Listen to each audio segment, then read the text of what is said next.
and I'm going to switch seats with Bonnie, but we're going to have a special presentation dealing with Yom HaShoah, which was 2 days ago, and yesterday was the 80th anniversary of the liberation of Auschwitz. So we're going to begin the presentation. No.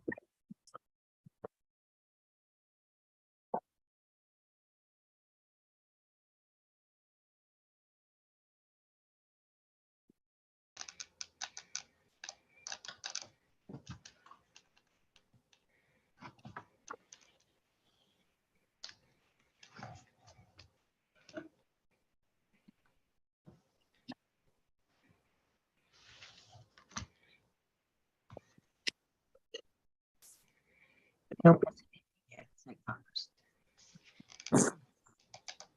I want to tell you about my mother. Almost her entire family was murdered. My brother and I knew her story growing up. One afternoon in 1990, when she was 68 years old, I sat down and asked her about the details, about the Holocaust, about her life in a small town in Poland, and how those most cherished by her were systematically murdered by the Nazis. We start with a little about her early years. It hasn't gotten to the... It isn't recording yet? No, it's recording, but we're just not at the PowerPoint. Okay. Yeah. Well, if I push...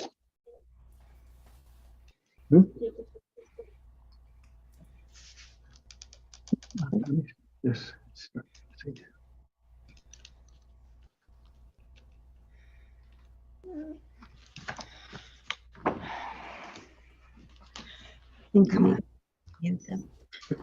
I think if everyone mutes, it might be helpful to cut Right. out extraneous sounds.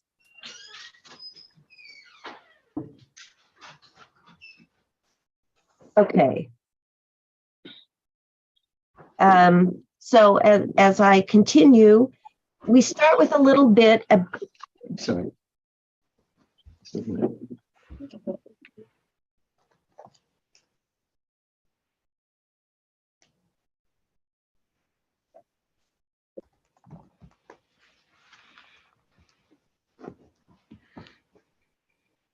Roby, could you please mute yourself?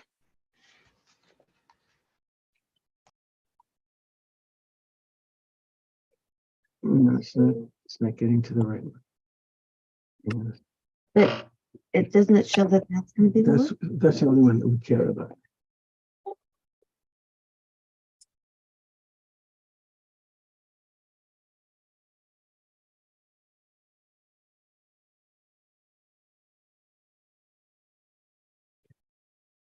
This is it.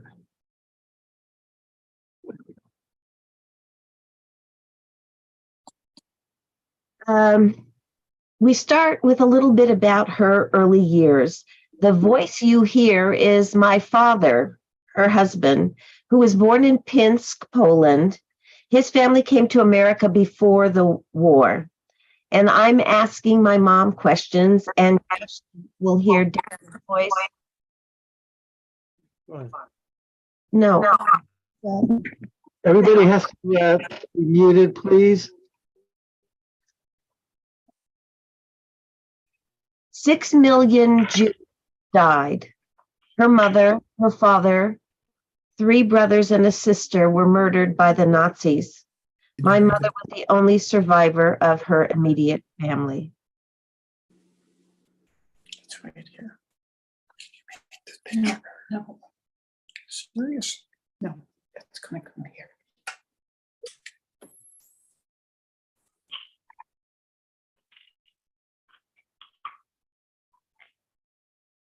Why don't you tell us what your name is?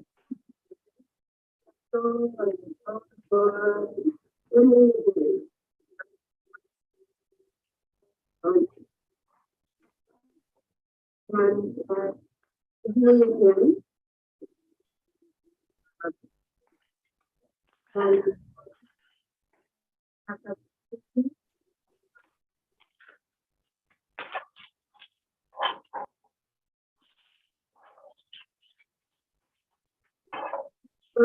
hear.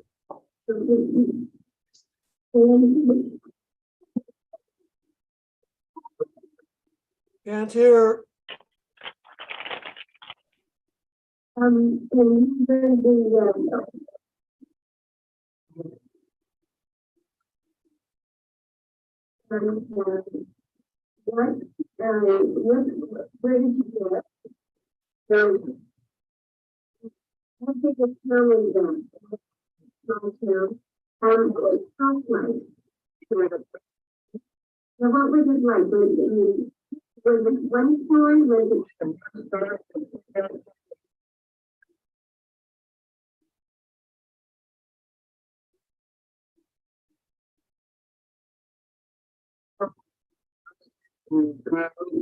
We can't hear anything.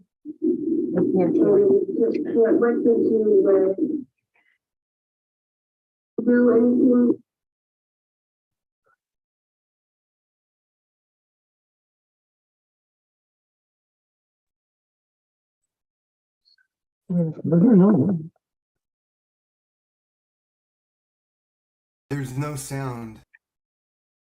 Did you hear any of her talking? No. No, No, not at all. No, none of it.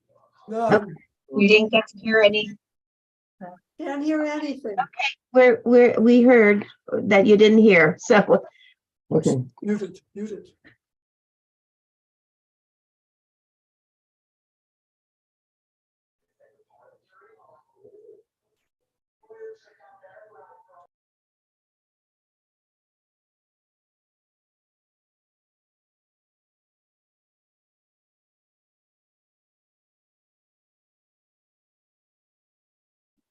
Give a thumbs up in a second if you'll be able to hear her. All right, why don't you tell us what your name is?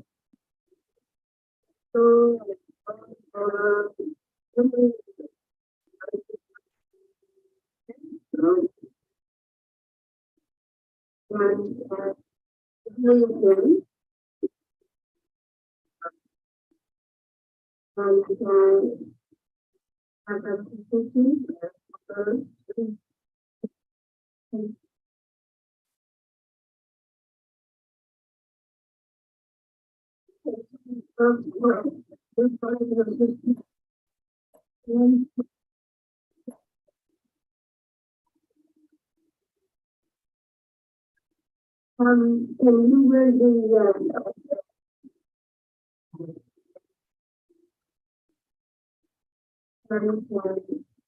where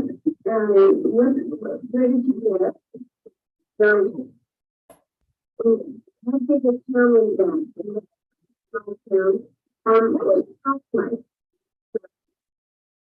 So what was it like? Was it funny for us? Was it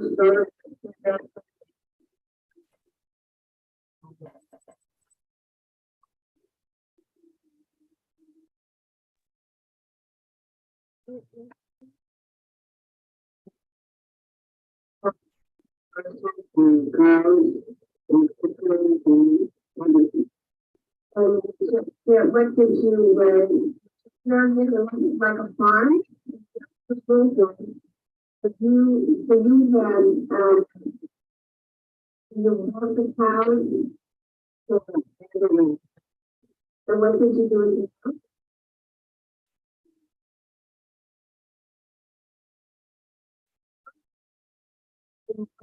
Come to the town. So it, I mean, yeah, well, we just wrote them. How many cows did you have? 20,000? Or, just for the family? No,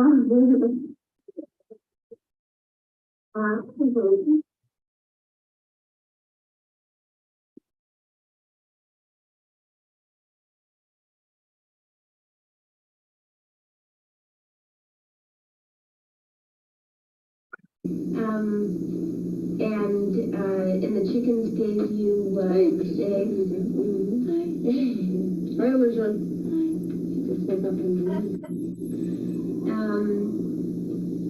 And how old, what were the ages, how old were your brothers and sisters after you? Between 2 years apart, 18, And what were their names? Shlomi, Meshi, Gidon, Rosen. And what did your father do? He was a kosher butcher, and he was also a businessman. He used to buy, food and fish, and he used to sell them. In his, In a house. In a house. do anything? She was a dressmaker Uh-huh. in a house. Oh, so people used to come to you and did Gentiles, not Jews. oh, not the Jews. Did the Jews do their own dressmaking, or Yeah. for the most part, so the Gentiles came? From the small towns, from the Delta. Peasants. And how did you celebrate the holiday? So I hope that you could hear that. So some of you could hear it and some of you couldn't. Yeah. You could hear it, We but could but not not understand very it. well. Okay, well, okay. We only have a few pictures of my mother and her parents and her grandfather. This is my mother's mother, my grandmother, and she's actually pregnant with my mother. And her name was Bubble, and that is her father, my grandfather, whose name was Couple. And here's a picture of my mother when she was about 6 or 7 months old, sitting on her father's lap with her mother, and that was her grandfather.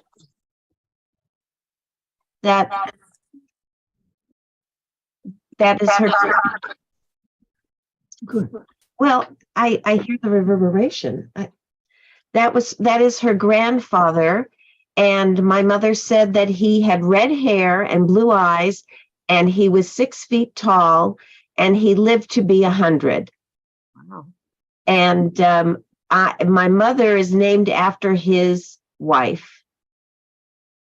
And this is my mother at about 9 years old.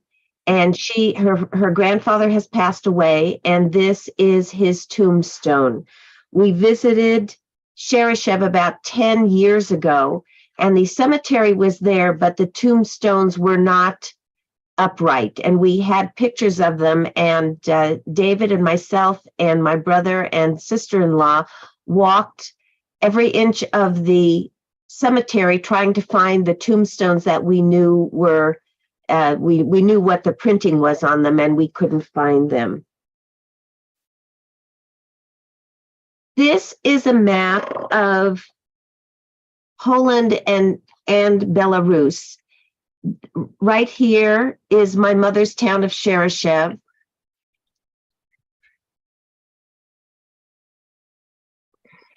And here is the town that my father lived in, Pinsk. So they were about 60 miles apart. This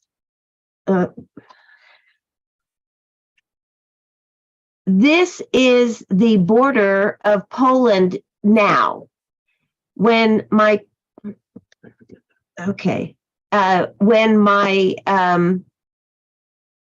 parents lived there, the Polish border went all the way out here, and so their towns were in Poland. And now this is Belarus. There were 2,000 people that lived in Shereshev, 1,000 Jews and 1,000 non-Jews. And this is what a typical house in Shereshev. This is a picture in 1989, but the town actually looked the same, except that it did have dishes on the roof for television viewing. This is actually the street that she lived on. What's interesting is the street names changed as different powers came in. And so it had a different name than her street name in 1920, but this is the street that she lived on, and this is the bathhouse that was on that street. This is a pripyatchik, and all of the homes had a pripyatchik in it, which is a stove, This is the top, the stove top. Inside this little door is where you put the wood. And if you wanted to be warmer, you could put a blanket, which they've got some blankets, and I think they must be drying clothes up here. That was like a bed that you could sleep on. My mother said that when they made cholent, they put the cholent pot inside here to keep it warm. And here is another pripachik. Looks like a little bit wider area where there are pots and pans. This is, I'm guessing everybody knows what this is. This is an outhouse. They didn't have indoor plumbing, so all the homes had this outhouse in the backyard. And this is a typical backyard. Could have been the one that was just like my mother's backyard. And here you have a horse in the backyard. And that was where she had the one cow and the chickens also in her backyard. This is a cart, and it was, in Yiddish, it's called a droshka. And my grandfather had a cart like this. And this is where he went from the shtetls all around, trading food and whatever other goods he did trade in. And the horse was hooked up here, and that was how he was able to get around. The Nazis came to Shereshev in 1941. What happened when the Nazis came in? What do you remember? When the Nazis came, before it was the Russians came. So they wouldn't let nobody to work. My father and my brothers couldn't work. They had to work for them. My mother wasn't allowed to work, so every time when they used to come and check, she used to hide a sewing machine. Because she wasn't allowed to sew, not by the Russians. You have to do everything for them, for nothing. So then we were there for a couple of years, and then the German came. When the German came, so it was all finished. They took everything away, and then they... Tell about the first night, the first time that the Nazis came. Right, the first day, the first day. When they came, we were hiding in the Wälder. In the forest. In the forest. You knew they were coming? I mean, yeah, because that time the Russian ran away, so the Germans came, and then we were hiding, but it didn't last too long because we had to go back to the houses. And then when they came, they started taking out people. They took my father, my two brothers, that they told them to go and look for food, for chickens. So then they were hiding in Bessie's parents' house. And then I was going to look for them, and at night when it was quiet, so they came back home. So when they came back home, so every time when the Germans came, they used to hide underneath the bed. Because they took most of them, the men, but the women, they wouldn't bother too much. So they used to hide, and my mother, myself, my sister used to be out inside the house and pretend that nobody's there. When we used to have a cow and chickens and everything, they took everything away. Even the food they used to try. The Germans took it away then. But we didn't. We weren't there too long, and then one day they told us that we have to come in the morning, and they'll take us someplace. So they took us in a town far away, and the men used to work separate, and the women they put on trucks. So then we met some men were killed on the way from our town to the next one. But my family were all alive. So when we came to that town, we were there a short time because... what was the name of the town? I don't remember. What year was it? In 19... let's see. Wasn't it the 1930? 41 when the Germans came. 41. So then they let us go. So we decided to go to Prussian if our labor was there. So we were walking. did you take suitcases with you? No, nothing. No, just a few food.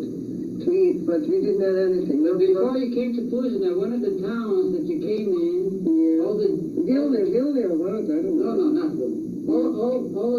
All of the Jews of that town had been killed by the Yeah, Nazis that's right. That's right. before you came to Puzina. So you see, nobody was there, there was no food to eat.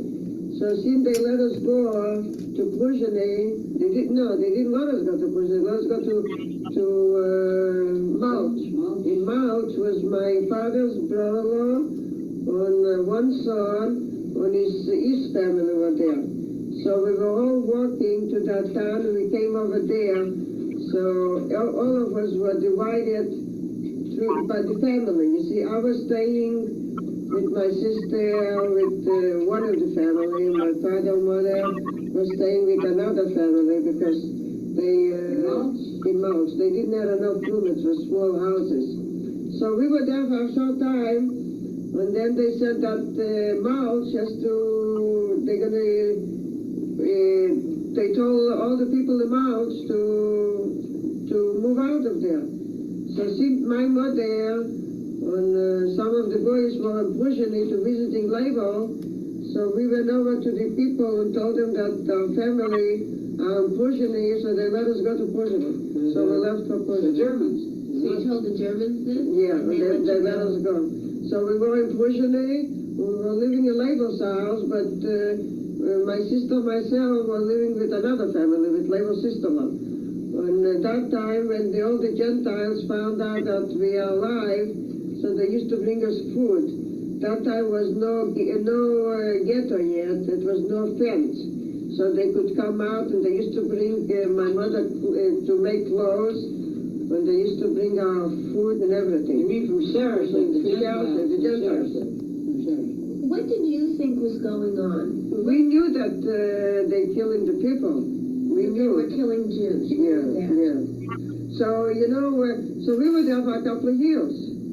In Prusia.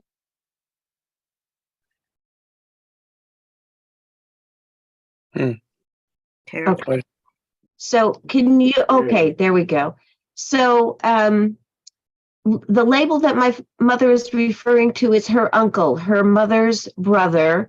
And so from Sherashev, when she talked about the long walk, they went from Sherashev. I don't know that they went to Prussian at that time, but they came down to Antipol. That was the first city that she was talking about that she couldn't remember the name. And after being there a short time, they came all the way back to Malch. And Malch is where her father's brother-in-law was. And they stayed there for just a short time. And then they went to Pruzheny. Sherashev and Pruzheny are about 7 miles apart. So then they spent 2 years in Pruzheny. And as she said, at first there wasn't a fence, and then they built the fence around it. And I'm not sure if you understood that her mother was a seamstress. She had a sewing machine, and she used to make clothes for mostly non-Jews. And so the people of Sherashev brought things to them in Pruzheny when they found out that that's where the Jews from Pruzheny were.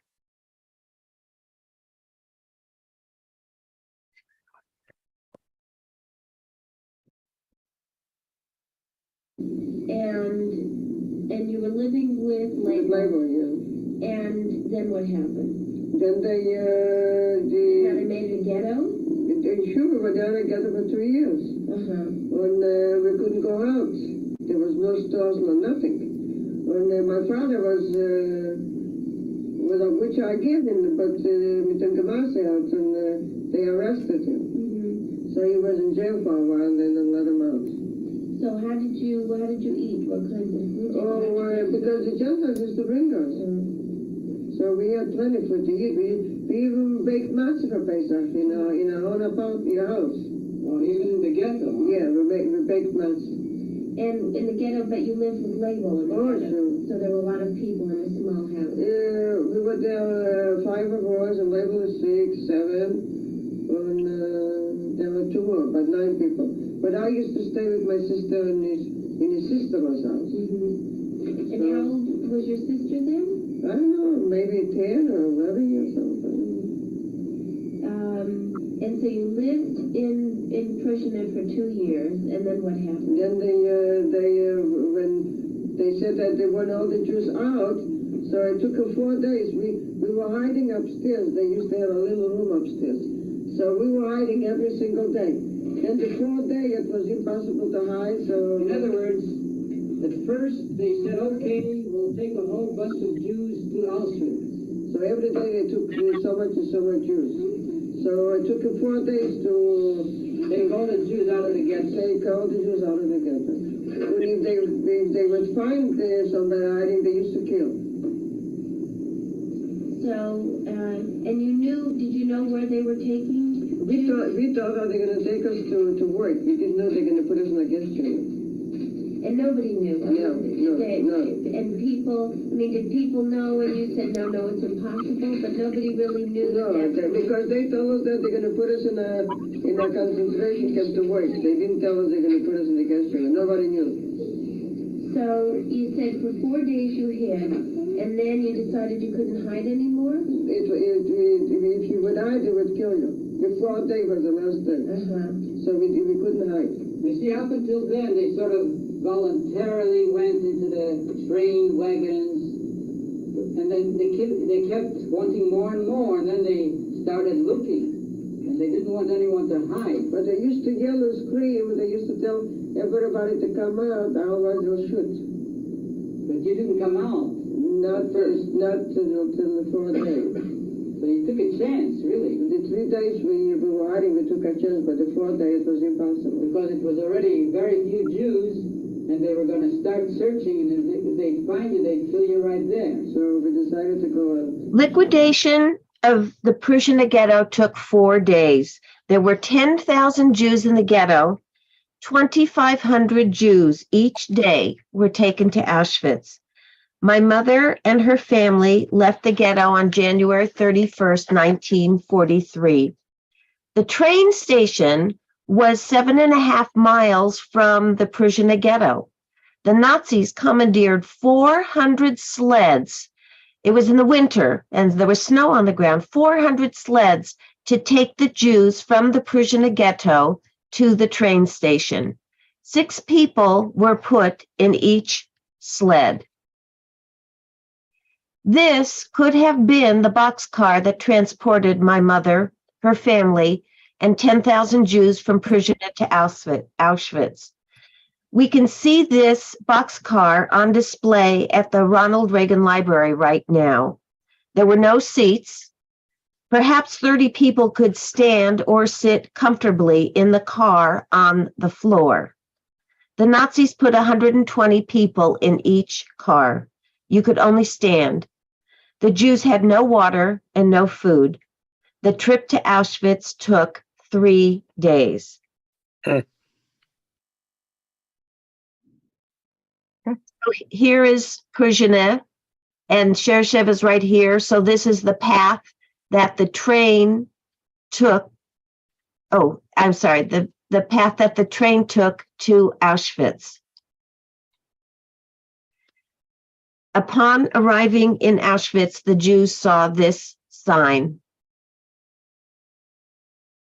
Arbeit macht frei. Work will set you free.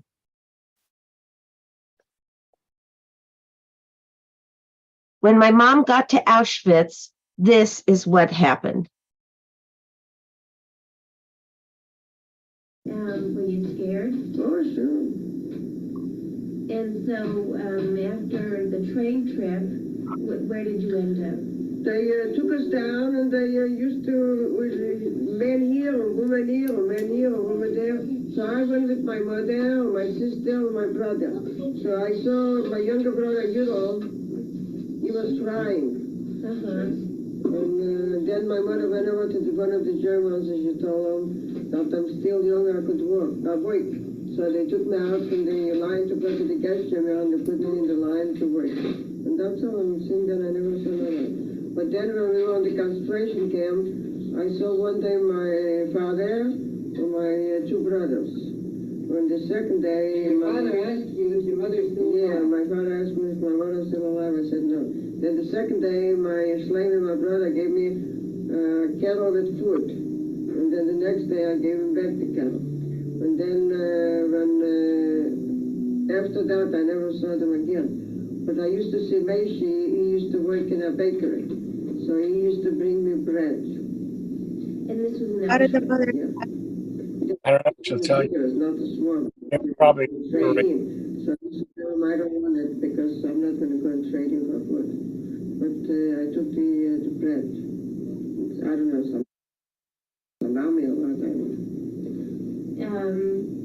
And so what was, when you first came to the concentration camp and you were all in line to go to the gas chamber, and you knew that, I mean, you knew.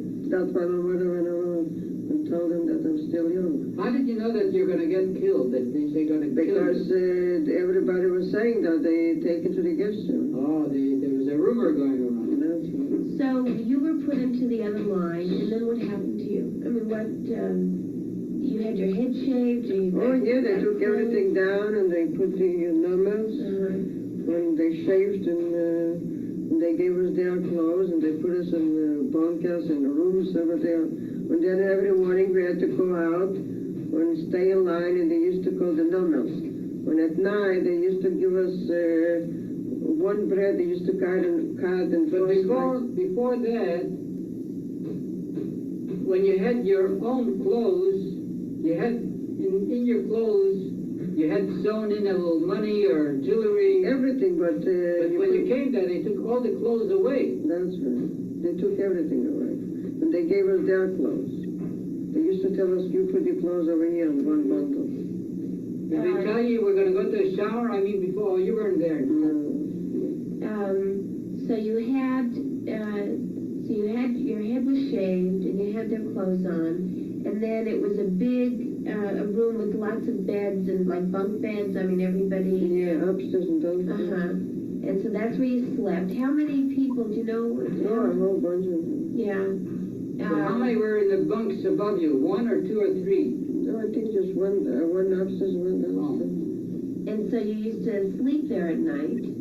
And then in the morning they used to wake us up and we'd come and stay in line and they used to call the numbers. And then we used to go and work on the fields. When for a while I was working on the fields and then they put me in the barracks to take the shoes apart and then put the letter here and this sauce here and this there. So you got sick one day. Yeah, so anyway, we used to be 10 people in a little table. So then I was very sick. So the girls used to hide me in the back, and they used to take my shoes. All of them worked together. When we used to have women coppers, so they used to watch us. But when she wasn't there, I was laying in the back. When she came back, they used to pull me out, and I used to sit next to them. And then the label used to bring me medicine when he found out that I was sick. But if that supervisor, the German supervisor or whoever, would have caught you being sick, they would have taken you to the guest chamber. But the girls because the girls were from our town, you know, so they used to hide me. But then I got better and. So what kind of medicine could he bring you? I don't know what's because he found out what kind of sickness I have.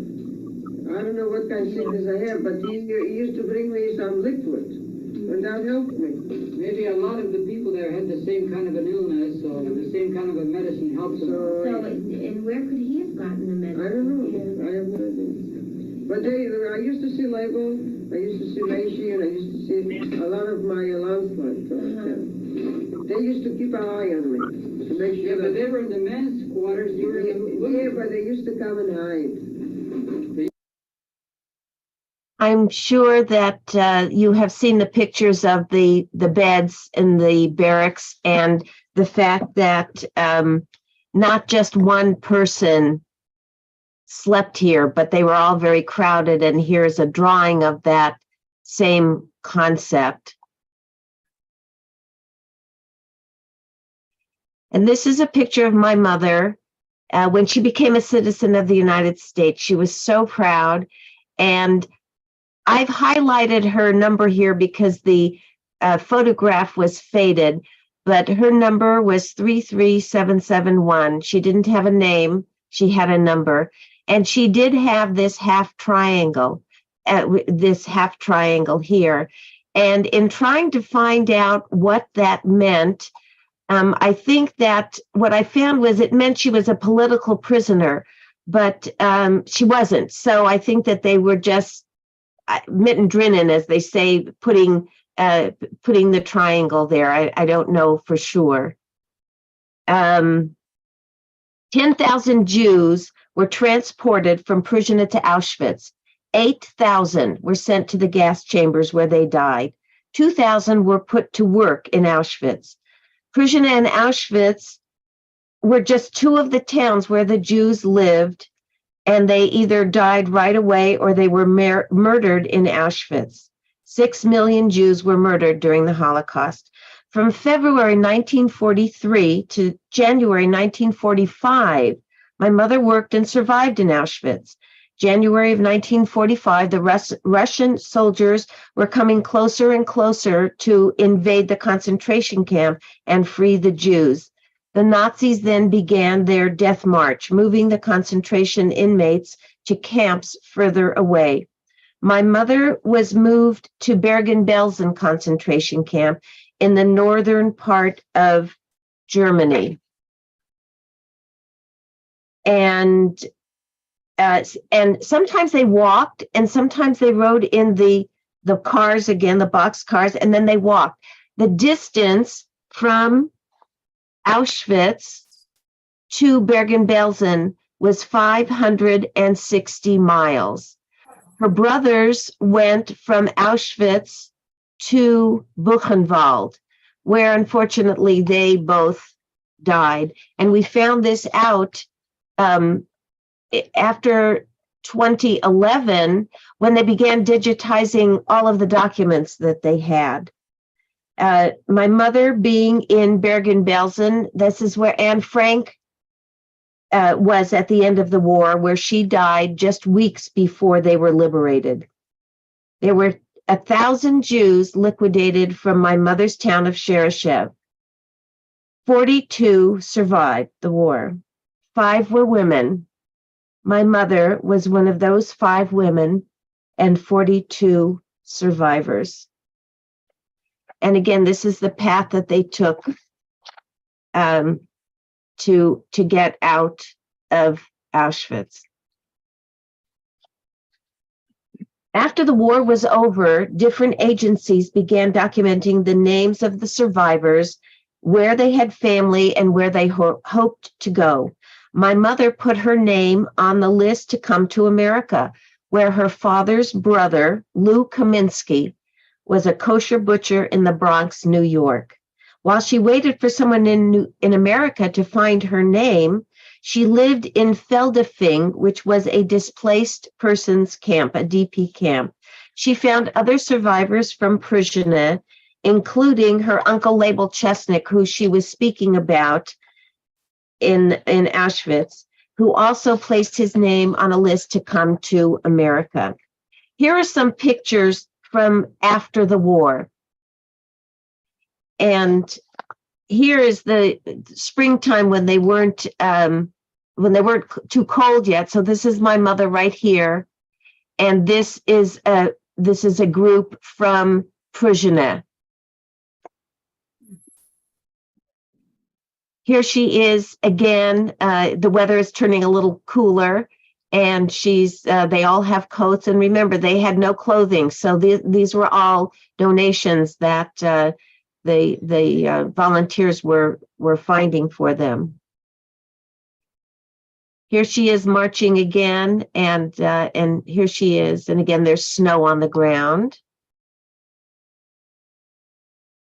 And here is my mother has changed places here. Here is her picture right here.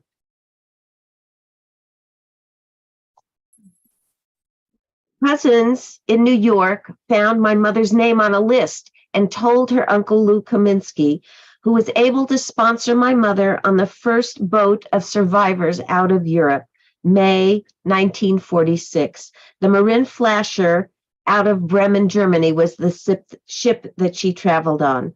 She landed in New York 11 days later, and she met her loving family. She told me that she was sick all of those 11 days on the boat in steerage, waiting for the trip to be over. She stayed in New York for 2 years and then came to Los Angeles, where she had a blind date with my father, Leonard Meschel, in August 1948, and they were married in November 1948. Out of despair and loss, my mother found hope and joy in the beginning of her new family, starting with me and my brother. And here's a family picture. I was 4 and my brother Charles was 2.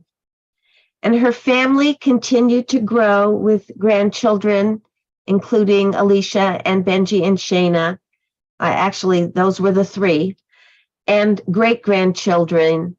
And here we have a picture from when David was honored. So great-grandchild Gavi and Eitan and Ehud, who is married to Alicia and Yael, and the 2 of us, Shayna and her husband Aaron, Benji and his wife Alana, and Evan and Judah. Shayna, her youngest grandchild, bounded into the room as I was interviewing my mom and put a smile on her face. How long have you been married? 3 darling grandchildren plus Shayna, my darling grandchild. Yeah. Shayna, you want to stand grandma Simmy's lap for a minute? Is she in the video too? My little Shayna. You want to say something to grandma Simmy? What do you want to say to her? I love you, I love you, I love you. I love you, I love you. You want me to do that? You're my darling granddaughter. You're my darling granddaughter. Grandma Simmy's your granddaughter? No. You're my girl. So did we cover it? So that's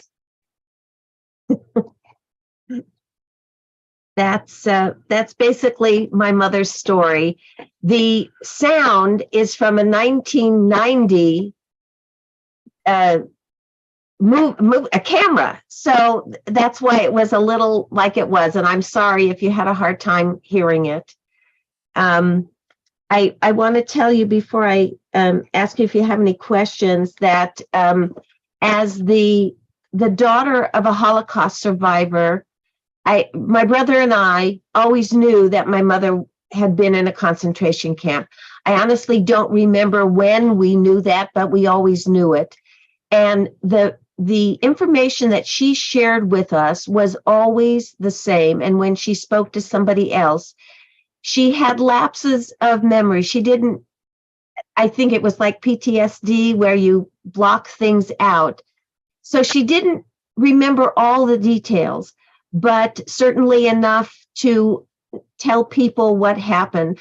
I made it my job in the last 10 years to read as many books about the Holocaust as I could, to read books that the tattooist of Auschwitz, he tattooed my mother. The dates that are in that book was when she came to